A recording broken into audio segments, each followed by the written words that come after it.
देखो बच्चों, प्रश्नावली 1.3 गणित अपरिमेय संख्या है, इससे संबंधित है। प्रश्न 1, सिद्ध करो कि वर्गमूल 5 अपरिमेय संख्या है।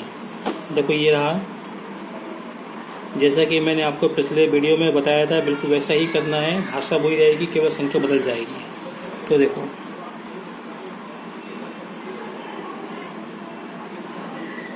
माना वर्गमूल 5 अपरिमेय संख्या नहीं है।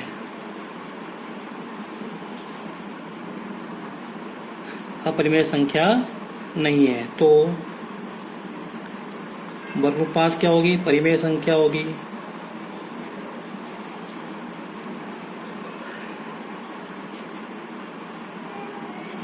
और ये परिमेय संख्या है तो इसको अपन ए भिन्न के रूप में, मतलब ए बटा बी के रूप में लिख सकते हैं। तो वर्गमूल 5 बराबर ए बटा बी, जहाँ ए और बी क्या है? पूर्णांक है, सहअभाज्य।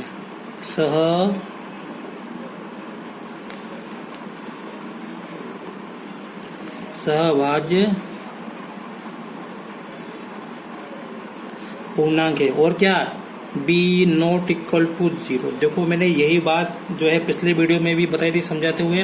अब क्या करें? हम इसका करेंगे वर्ग। तो वर्ग करने पे क्या होगा? ये जो है वर्ग हो जाएगा। वर्ग करने पे लिख दें यहाँ पे, चलो लिख देता हूँ। वर्ग करने पर किसका? इसका वर्ग कर रहे हैं तो ये वर्ग करने पे ये हट जाएगा वर्गमूल। तो 5 बराबर ए वर्ग और बी वर्ग हो जाएगा।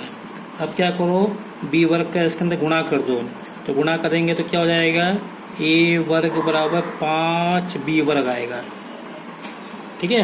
अब एक काम करो, यहाँ से 5 को हटाओ। 5 हटेगा तो इसके बीच में आएगा नहीं आएगा? तो ये हो गया 5 बटे ए वर्ग बराबर में क्या बचेगा? बी वर्ग। अब बी वर्ग चाहे इधर लिखो चाहे इधर लिखो, कहीं भी लिख दो। सॉरी, गलत लिख दिया मैंने। ये आएगा ए वर्ग बटे 5 बराबर बी वर्ग। अब देखो, क्या 5 अभाज्य संख्या है? बिल्कुल है। बी क्या है? पूर्णांक है। बिल्कुल है। तो जब हम इसका क्या मतलब 5 का भाग ए वर्ग में दे रहे हैं तो हमको क्या मिल रहा है? एक पूर्णांक मिल रहा है। भागफल क्या मिल रहा है? पूर्ण संख्या मिल रही है।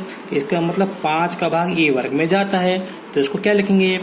5 विभाजित करता है ए वर्ग को, ऐसा आप लिख सकते हैं। इसको क्या पढ़ेंगे? 5 विभाजित करता है ए वर्ग को। तो मैंने क्या बताया? जब 5 ए वर्ग को विभाजित करेगा, अभी पिछले वीडियो में क्या बताया मैंने कि अगर 5 का भाग ए में जाएगा तो 5 का भाग ए में भी जाएगा। ठीक है। मतलब क्या हुआ? इसका मतलब ये हुआ कि ए में 5 का भाग जाएगा। 5 का भाग जाएगा, भागफल जो आएगा कोई पूर्ण संख्या आएगी। तो वो हमने सी मान लिया। ठीक है, लिख देता हूँ यहाँ पे, माना सी माना। अब यहाँ से क्या करो? 5 का गुणा इसमें कर दो। तो ए बराबर 5 सी हो गया यहाँ पे। ठीक है।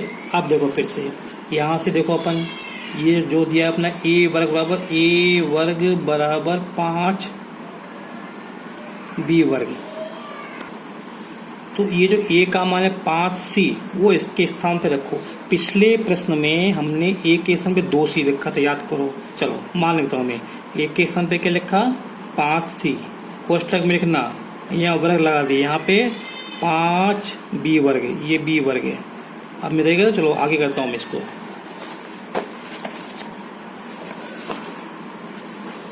क्या मिला अपने को? 5 सी वर्ग, ये 5 सी वर्ग बराबर 5 बी वर्ग। ठीक है। अब इसका अपन वर्ग करेंगे तो क्या मिलेगा? 25 सी वर्ग। क्या मिलेगा? 25 सी वर्ग। इस 5 को हटाओ, ये हटेगा तो कहाँ जाएगा? इसके बटे में जाएगा, बराबर 5। क्या मिलेगा? बराबर में बी वर्ग मिलेगा। 5 से 25 कट जाएगा। तो पिछले प्रश्न में हमको यहाँ 2 मिला था, यहाँ पे 4 मिला था। तो 5 से 25 कटेगा 5 बार। तो क्या मिला? 5 सी वर्ग बराबर बी वर्ग मिला। यहाँ से इस 5 को हटाओ, हटेगा तो कहाँ जाएगा? सी वर्ग बराबर बी वर्ग बटे 5। ठीक है। अब देखो, सी क्या है? पूर्णांक है। सी क्या है? कोई पूर्ण संख्या 0 1 2 3 4 5 6 7 8 9 10। तो इसका क्या मतलब है कि 5 का भाग b वर्ग में जाता है। इसका आशय क्या है, इसका मतलब क्या है कि 5 विभाजित करता है b वर्ग को। मैंने फिर बताया था, कई बार बताया, फिर बता रहा हूँ, जब 5 का भाग b वर्ग में जाएगा तो 5 क्या है, अभाज्य संख्या है। तो इसका क्या मतलब, 5 का भाग b में भी जाएगा। क्या पढ़ेंगे इसको, 5 विभाजित करेगा b वर्ग को, इसका मतलब 5 विभाजित करेगा b को। अब जब 5 का भाग, इसका क्या मतलब है, इसका जो लिखा है b/5, तो 5 का भाग b में जाएगा तो फिर कोई ना कोई पूर्ण संख्या मिलेगी अपने को, नहीं है ना। तो इसका आशय ये है कि यहाँ पे मतलब b/5, तो 5 का भाग b में जाएगा तो कोई ना कोई तो संख्या मिलेगी अपने को, है ना। तो अब देखो इसका क्या होता है, 5 का भाग b में जाता है, बिल्कुल जाता है। फिर यहाँ पे हमने क्या देखा था, 5 का भाग a में भी जाता है, देखो यहाँ से देखा था हमने, तो है ना, मतलब a और b दोनों 5 से कट रहे हैं, जबकि a और b में किसी संख्या का भाग नहीं जाना चाहिए, क्योंकि a और b हमने सहभाज्य माने हैं। तो हमने देखा 5 a को विभाजित करता है, 5 b को विभाजित करता है, अर्थात a और b दोनों विभाजित हैं, किंतु यह असंभव है, किंतु यह संभव नहीं है, क्योंकि a और b अभाज्य संख्या है, क्या है, सहअभाज्य।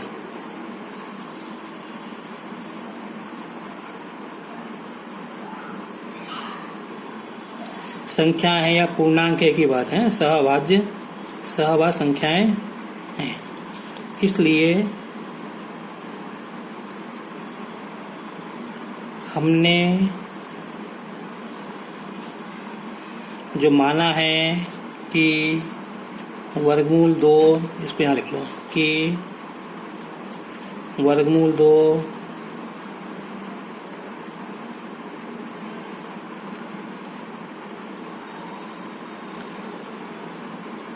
परिमेय संख्या है,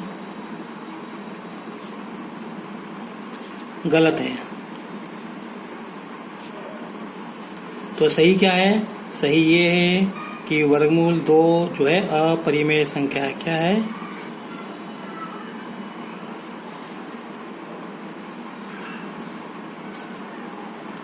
अपरिमेय संख्या है।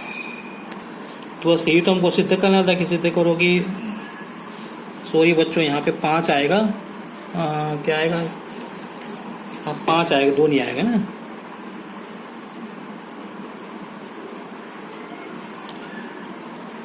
तो यही हमको सिद्ध करना था कि वर्गमूल 5 अपरिमेय संख्या। तो हो गया सिद्ध, इति सिद्धम लिख दो, इति सिद्धम, यही सिद्ध करना था, एक ही बात है। आशा करता हूँ कि आपको शायद कुछ समझ में आया होगा। थोड़ा कठिन पड़ता है ये बात, क्योंकि इसको हमको कल्पना करनी पड़ती है, सोचना पड़ता है ना। तो आप इसको बराबर देखें तो आपको जरूर समझ में आएगा। सबसे पहले आपको मालूम होना चाहिए पूर्णांक क्या होते हैं, फिर आपको मालूम होना चाहिए अभाज्य संख्या क्या होती है, फिर आपको मालूम होना चाहिए सहअभाज्य क्या होती है। मैं आपको और बता देता हूँ एक बार। देखो परिमेय संख्या 2/3, 20/30, ये सब परिमेय संख्या है। फिर उसके बाद जितने भी पूर्ण संख्या होती है ना, 1, 2, 3 और 0 और माइनस वाली संख्या, -1, -2, -3, ये सब क्या है, ये परिमेय संख्या है। फिर अभाज्य संख्या क्या होती है, तो अभाज्य संख्या होती है, अभाज्य संख्या 2, 3, 5, 7, मैंने बताया, फिर से बता रहा हूँ आपको, 13, 17, 19 और आगे तक।